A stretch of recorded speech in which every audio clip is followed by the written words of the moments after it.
Et si l'une des figures les plus diabolisées, oui, de notre culture était en fait une clé pour comprendre cette lutte éternelle pour le savoir et pour le pouvoir.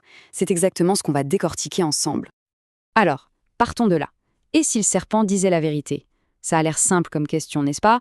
Mais en réalité, c'est notre point de départ. Ça nous force à relire l'une des histoires les plus connues du monde, mais avec un tout autre regard. On va un peu bousculer les rôles bien établis, du gentil et du méchant. Et en faisant ça, en relisant l'histoire du serpent, on ouvre une porte vers une compréhension complètement différente du mot luciférien. Alors mettons de côté juste un instant l'image du mal absolu pour aller voir quelque chose de bien plus profond, une fonction en fait qui se situe bien au-delà de nos petites cases du bien et du mal. Voilà, le concept vraiment central, c'est celui-ci.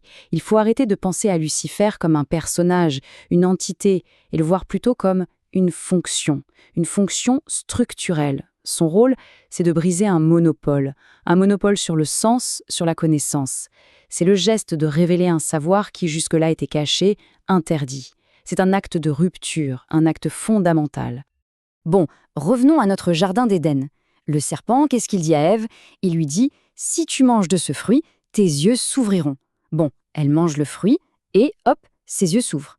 Et le plus fou, c'est que Dieu lui-même confirme le truc. Il dit « Voilà que l'homme est devenu comme l'un de nous. » Donc, si on regarde les faits, le serpent n'a pas menti. Le vrai péché, si on y réfléchit, ce n'était pas tant la désobéissance, c'était le fait de s'approprier le savoir. Le véritable enjeu, le cœur du problème, c'était bien ça, la perte du monopole. Et cette dynamique, ce contrôle du savoir, ce n'est pas juste une vieille fable, c'est quelque chose de très concret. Pendant des siècles, il y a une institution qui a incarné ce rôle à la perfection, ce monopole de la lumière. C'était bien sûr l'Église. Il faut voir l'Église à cette époque comme une sorte d'immense bibliothèque centrale.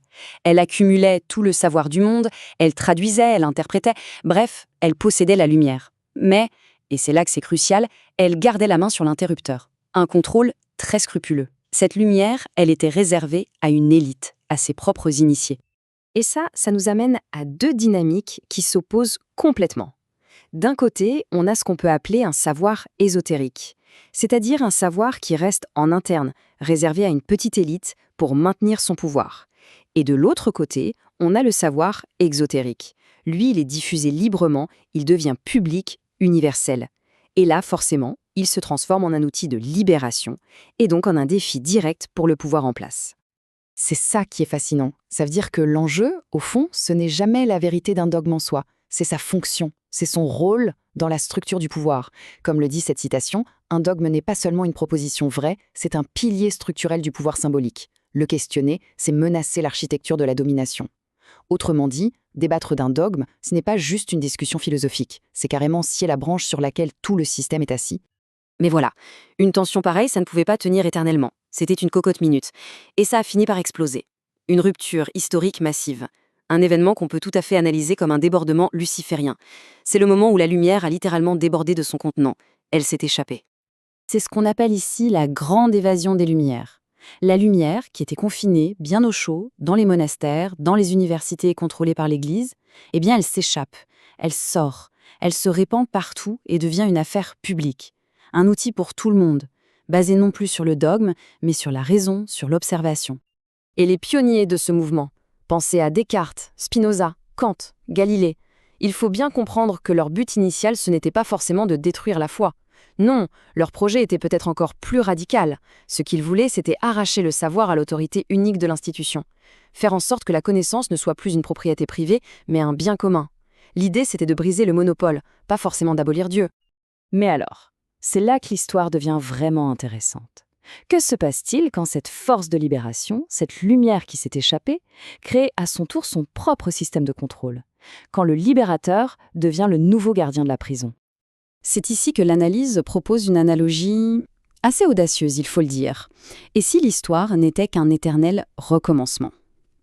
L'idée, c'est que le progressisme moderne, qui est l'héritier direct des Lumières, pourrait être en train de devenir ce que l'Église a été pour le message du Christ, c'est-à-dire une institutionnalisation, une ossification qui finit par fermer ce qui, à l'origine, était une immense ouverture. Et quand on regarde ce tableau, le mécanisme paraît étrangement similaire. On part d'une impulsion d'ouverture, de libération, que ce soit le message du Christ ou l'esprit des Lumières, puis cette impulsion se dévoie, elle se solidifie, elle se transforme en un système de fermeture, de contrôle, l'Église d'un côté, le progressisme de l'autre. Et ce qui est frappant, c'est la justification dogmatique. Avant, on disait « Dieu l'a voulu », aujourd'hui, on entend plutôt « la science le dit ». Les mots changent, mais la fonction de fermeture, elle reste la même. Ce nouveau pouvoir, qu'on peut qualifier de technocratique, fait quelque chose de très malin. Il capture le geste luciférien, l'énergie de la découverte et de la rupture, mais il le détourne pour en faire un simple système de gestion. Le cadre de pensée devient indiscutable. Et la dissidence change de nom. Avant, c'était une hérésie. Aujourd'hui, c'est de la désinformation ou du complotisme, et on est disqualifié du débat public. Le résultat est le même, le cadre est verrouillé. Non plus par la foi, mais au nom d'une certaine idée de la rationalité. Alors, face à ce constat un peu sombre, si chaque système de libération porte en lui les germes de sa propre tyrannie, que fait-on? Quelle est la sortie? Y a-t-il une voie à suivre? Eh bien, la proposition ici, c'est de sortir de la logique du bien contre le mal et de penser en termes de fonction. Une triade fonctionnelle. Une société saine aurait besoin de 3 choses en équilibre. D'abord, la fonction Yahvé, la stabilité, la loi, l'ordre. Ensuite, la fonction Christ, le sens, la transformation intérieure. Et enfin, la fonction Lucifer, le dévoilement, l'accès libre au savoir, la rupture des monopoles. Le truc, c'est que si une de ces fonctions manque ou prend le dessus sur les autres, c'est la catastrophe. On tombe soit dans la tyrannie, soit dans le chaos. Donc, le but du jeu n'est pas de choisir un camp, surtout pas. Il ne s'agit pas de dire « il faut plus de lumière, toujours plus de savoir ». Pourquoi? Parce qu'un excès de lumière, une lumière crue et sans nuance, ça peut être tout aussi aveuglant que la nuit noire.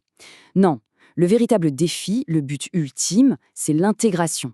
Trouver l'équilibre, une lumière qui éclaire sans brûler, qui révèle sans tout détruire sur son passage, qui libère, oui, mais sans créer immédiatement de nouvelles chaînes. Ce qui nous laisse avec cette question, une question pour chacun d'entre nous au fond. Dans cette quête de savoir qui semble ne jamais avoir de fin, comment fait-on?